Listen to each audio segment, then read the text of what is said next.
मुरलिया बाजे रे यमुना के तीर, मुरलिया बाजे रे यमुना के तीर, यमुना के तीर कान्हा यमुना के तीर, मुरलिया बाजे रे यमुना के तीर।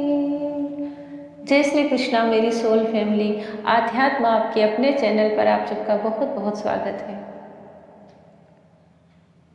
जब हम प्रेम में होते हैं तो हमें यह सारी दुनिया, सारा जगत बड़ा ही सुंदर लगता है, बड़ा ही मनोहर लगता है। सब जगह ऐसा लगता है कि प्रकृति में संगीत की धुन बज रही है। वही पेड़ पौधे सब खिले खिले से दिखने लगते हैं। चाहे गर्मी की दोपहर हो, चाहे बारिश के दिन हो, मौसम चाहे जैसा हो, जब हम एक निश्चल प्रेम में होते हैं तो हमें सब कुछ बहुत सुंदर लगता है। प्रेम का तत्व क्या है? आज मैं अपने आध्यात्म पर, आध्यात्मिक प्रेम क्या होता है, मेरे जो अनुभव हैं उन्हें कहने जा रही हूँ।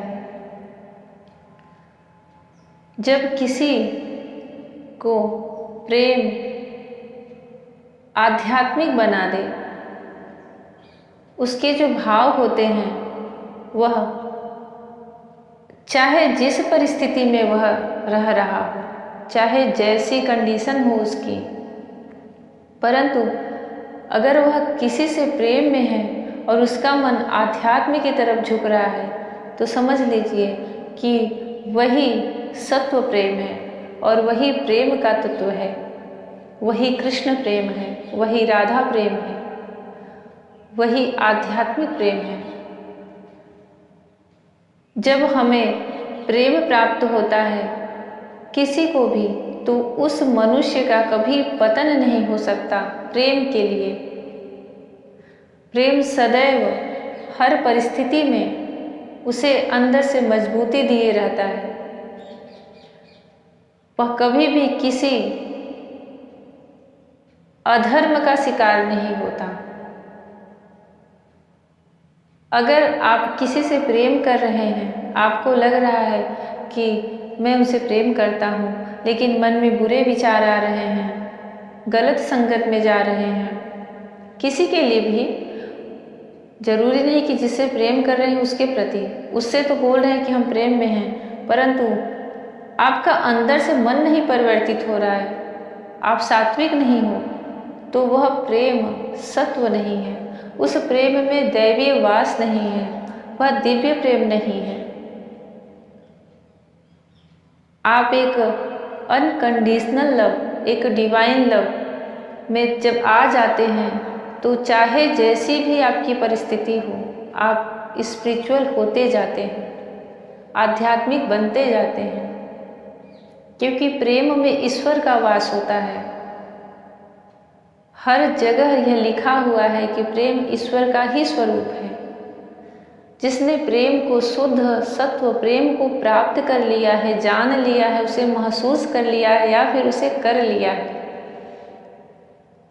वह प्रेम में आ गया है, तो समझ लीजिए उसके हृदय में ईश्वर का वास हो चुका है। नहीं तो वह एक आकर्षण में है, वह एक मोह में है, वासना में है। हमारे ईश्वर ने हमारे शरीर को रचते समय हर चीज का विभाग अलग कर दिया है। मोह अलग होता है, काम अलग होता है, क्रोध अलग होता है और प्रेम सर्वोपरि है। आप जिस श्रेणी में हो, आप उसी में लगाव आपको हो जाएगा और आपको लगेगा कि यह प्रेम है, परंतु वह फिर ज़्यादा दिन चल भी नहीं पाता। भले ही आपका जिससे आप प्रेम कर रहे हैं उनसे विवाह हो जाए, परंतु वह प्रेम अगर नहीं है तो आप वो टिक ही नहीं सकता। उनमें अरुचि हो जाएगी, आपका मन नहीं लगेगा, दुनिया भर के जो विकार होते हैं सारे आ जाएंगे, क्योंकि वहाँ प्रेम ही नहीं था। प्रेम छोड़ के वहाँ सब कुछ था, परंतु अगर आप प्रेम में हैं तो वह एक हवा की तरह, जैसे मलयाचल पे समीर चंदन का महक लेके चलता है, वहाँ की जो वायु होती है वह चंदन की खुशबू लेके चलती रहती है, शीतलता सुगंध, वैसे ही प्रेम होता है, हर जगह फैलता है वह। आप शुद्ध सत्व आध्यात्मिक प्रेम में हो तो वह अपना असर दिखाएगा ही, क्योंकि भगवान ने उसे वैसी ही पावर दी है, उसे वैसी ही क्षमता दी है। बाहर की परिस्थितियां चाहे कितनी भी विपरीत हो, परंतु अगर आप प्रेम में हो तो आपके अंदर एक दिव्य प्रकाश जलता रहेगा, आपको अंदर से हिम्मत आती रहेगी। और सबसे बड़ी बात आध्यात्मिक प्रेम की यह होती है कि जरूरी नहीं कि वह आपके पास ही हो। पूर्व जन्म के रिश्ते होते हैं जिससे आध्यात्मिक प्रेम होता है। एक आध्यात्मिक प्रेम कभी भी आकर्षण, वासना, काम, क्रोध, मोह इसमें आता ही नहीं, यह तो तुरंत की प्रक्रिया होती है। परंतु जब आप किसी से शुद्ध सत्व आध्यात्मिक प्रेम में हैं तो सबसे पहले मान लीजिए कि उससे आपका पूर्व जन्म का रिश्ता है। आपके पास्ट लाइफ के कितने जन्म जो बीतते जाते हैं उनसे आपका रिश्ता चला आ रहा है, और यही सबसे बड़ी पहचान होती है कि फिर आप उन्हें प्राप्त करो या ना करो, वह आपका हृदय से हमेशा मार्गदर्शन करते रहते हैं। प्रकृति में कहीं भी, इस संसार में, सृष्टि में कहीं भी चले जाओ, आप उनसे अपने आप को भिन्न कर ही नहीं पाएंगे जो आपके एक सच्चे प्रेमी हैं, आध्यात्मिक में हैं। और जैसे जैसे समय बीतता जाएगा, आप भूलने के बजाय, छोड़ने के बजाय, आप उस व्यक्ति को भी छोड़ सकते हो जिससे आप प्रेम में हो, परंतु उनके प्रेम को लेकर के आप 100% स्पिरिचुअल होते जाओगे। यह सबसे बड़ी पहचान है। आपके अंदर एक पावर आती जाएगी ईश्वर की।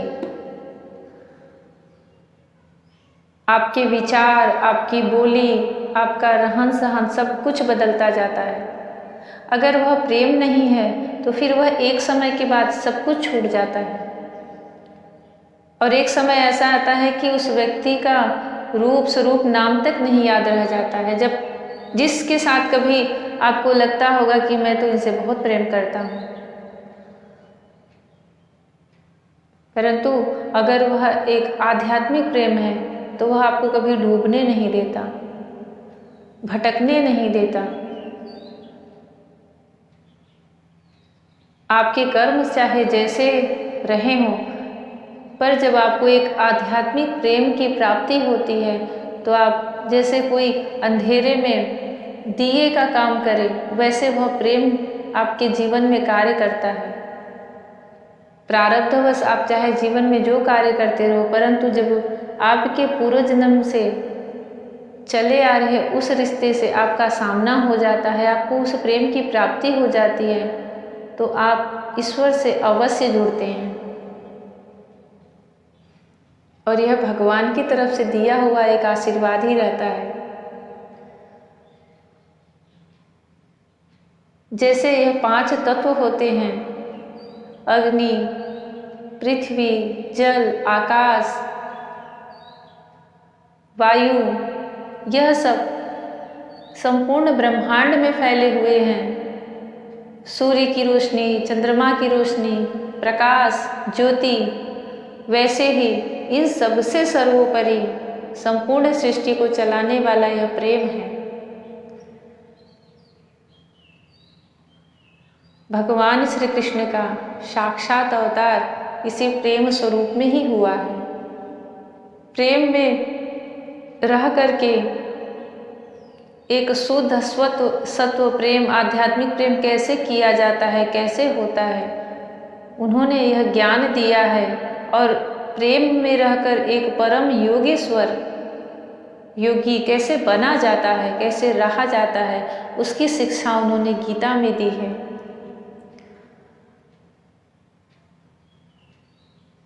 जितने भी नारायण श्री हरि के अवतार हुए हैं, प्रेम का मात्र यही एक अवतार और संपूर्ण अवतार, परिपूर्ण अवतार माना जाता है श्री कृष्ण का। प्रेम की जो छवि उन्होंने दिखाई है, जो उन्होंने प्रेम का रूप बताया है, वह उनके किसी अवतार में नहीं है, परंतु इसी रूप में वह योग ईश्वर बने हैं। इसी रूप में उन्होंने गीता का ज्ञान देकर मोक्ष की प्राप्ति कराने का मार्ग दिखाया है। तो यह कहा ही नहीं जा सकता कि अगर कोई प्रेम में है तो वह कभी डूब सकता है, उसका पतन हो सकता है। प्रेम तो हमें उस ईश्वर से मिला देता है, परंतु वह आध्यात्मिक होना चाहिए। और एक आध्यात्मिक प्रेम की सबसे बड़ी पहचान यही होती है कि उसका मन सुंदर हो जाता है, उसके मन में कभी किसी प्रकार के विकार नहीं आते। अगर उसे अपने प्रेम को पहचानना है तो अपने मन के अंदर झांके कि क्या मैं प्रेम में हूँ या फिर किसी आकर्षण में हूँ, किसी मोह में हूँ। मोह हमें सदैव दुख देता है। किसी से भी मोह आप रखते हो, चाहे अपने पुत्र से, पत्नी से, माता पिता से, किसी भी रिश्ते से। यहाँ तक कि अगर हम किसी जानवर को भी अपने घर में ले आते हैं, उसे मोह हो जाता है, तो भी हमें दुख का ही कारण होता है। श्रीमद् भागवत महापुराण में इसका बहुत ही बड़ा प्रसंग आता है। भरत मुनि का 1,00,000 वर्ष की आयु जीकर जिन्होंने भगवान के परम पद को प्राप्त करने में जब कुछ दिन शेष रह गए तो उन्हें हिरण के एक छोटे से नवजात बच्चे से कैसा प्रगाढ़ प्रेम हुआ, मोह हुआ। ऐसी ममता, माया, मोह उस बच्चे से उनको लगी कि उनके वह सारे पुण्य एक तरफ हो गए। उनके जो उन्होंने वह संन्यास लेकर के अपने राज्य, इस अखंड राजपाट का त्याग करके वन में जा करके बड़ी कठिन तपस्या की थी, परंतु अंत समय के कुछ दिनों पूर्व उन्हें एक हिरण के बच्चे से बड़ा मोह, बड़ा ही कठिन मोह हो गया था। उसे अपने आखिरी सांस तक उस बच्चे से उन्हें ऐसा लगाव हो गया कि अगले जन्म में उन्हें हिरण बनना पड़ा। तो यह मोह बड़ा ही दुखदाई होता है। इसीलिए गीता में भी यही कहा गया है कि प्रेम करो परंतु मोह किसी से ना रखो। और यह मोह कैसे करता है, इस पर पूरा भगवान श्री कृष्ण ने अर्जुन को गीता ही सुना दी है। संसार में रहते हुए निस्वार्थ रह के निष्काम कर्म करते हुए भगवान श्री कृष्ण को, उस परमेश्वर को कैसे प्राप्त किया जाए। परंतु प्रेम में दुख नहीं होता, वह हमेशा हमें एक खिले हुए फूल की तरह, पुष्प की तरह हमेशा हमें प्रसन्न किए रखता है, हमें महकाता रखता है। जैसे हम किसी फूल के, तरह तरह के सुगंधित फूलों के बगीचे में पहुंच गए हों, हमारा तन मन महक जाए, वैसे ही एक शुद्ध सत्व आध्यात्मिक प्रेम हमें अंदर से वैसी ही ऊर्जा, वैसी ही खुशी प्रदान करता है।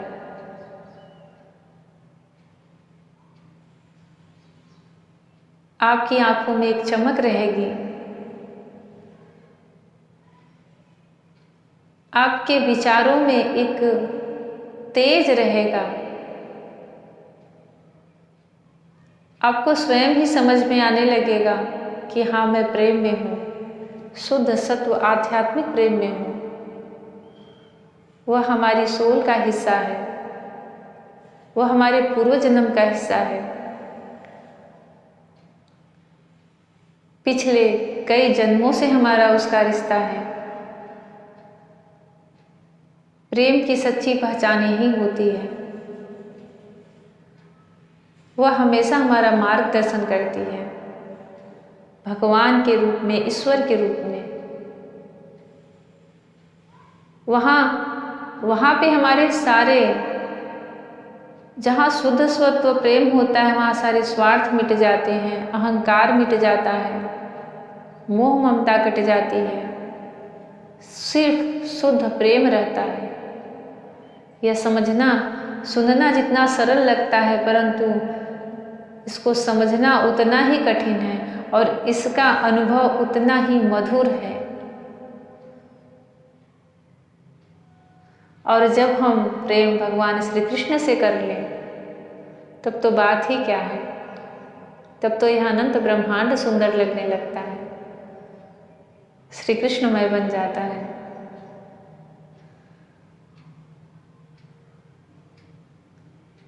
मैं इतना जानती हूँ कि अगर आप किसी से एक आध्यात्मिक प्रेम में हैं, तो भगवान श्री कृष्ण की कृपा वहाँ अवश्य होती है, वह आपका मार्गदर्शन अवश्य करते हैं। बस आपको उस पर पूर्ण विश्वास होना चाहिए, उस प्रेम पर, उस भगवान की सृष्टि पर, रचना पर। तो वह अपना प्रेम बरसाने लगते हैं।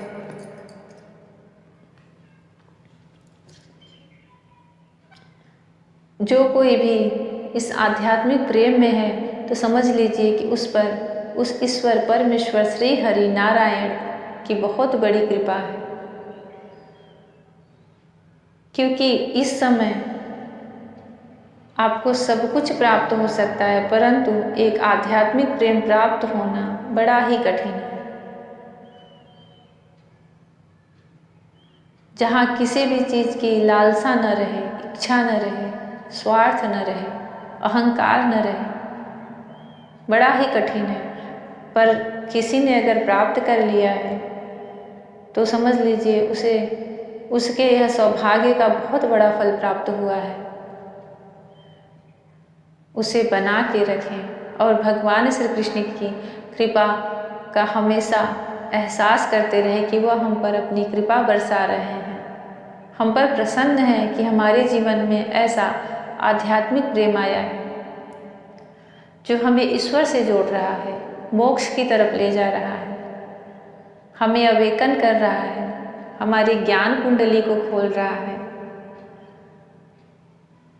हमारा स्पिरिचुअल पावर बढ़ा रहा है, हमें सोचने, समझने, विस्तार करने की क्षमता को दे रहा है, उसे बढ़ा रहा है। हम इस सृष्टि को, उनकी रची हुई दुनिया को एक अलग ही नज़रिए से देख रहे हैं। हमें जैसा लगता है कि एक नई दृष्टि भगवान दे देते हैं इस जगत को देखने की। इतना सुंदर होता है वह भगवान का प्रेम, दिव्य प्रेम, आध्यात्मिक प्रेम, मधुराति मधुर। जैसे भगवान श्री कृष्ण का सब कुछ मधुर होता है, वैसे ही जो उस दिव्य प्रेम में होता है, उसको भी सब कुछ मधुर और सुंदर लगने लगता है। आप भी किसी से प्रेम में हैं तो अपने आप को अवश्य जानने की कोशिश कीजिए कि क्या इनसे मेरा आध्यात्मिक प्रेम है, या फिर कर्म प्रारब्धवश जो हमें हमारे कर्म काटने के लिए मिले हैं, वह एक मात्र रिश्ता भर है।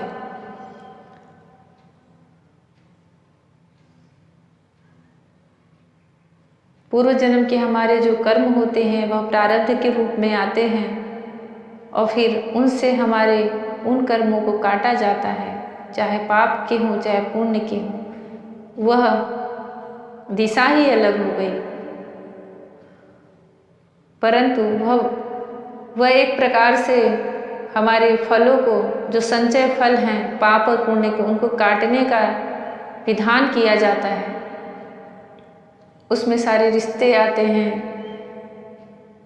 किसी न किसी तरह से हमारे जो कर्म होते हैं उनको काटने के लिए। परंतु प्रेम इन सब से ऊपर, सर्वोपरि है, सूक्ष्म है, दिखता नहीं, महसूस होता है, अनुभव होता है। और जिस किसी ने इसे प्राप्त कर लिया है तो समझ लो वह धन्य है, क्योंकि यह कभी खत्म नहीं होता। आपके जीवन का अंत हो जाएगा, परंतु प्रेम जो एक दिव्य प्रेम होता है आत्मा से होता है और आत्मा का कभी अंत नहीं होता।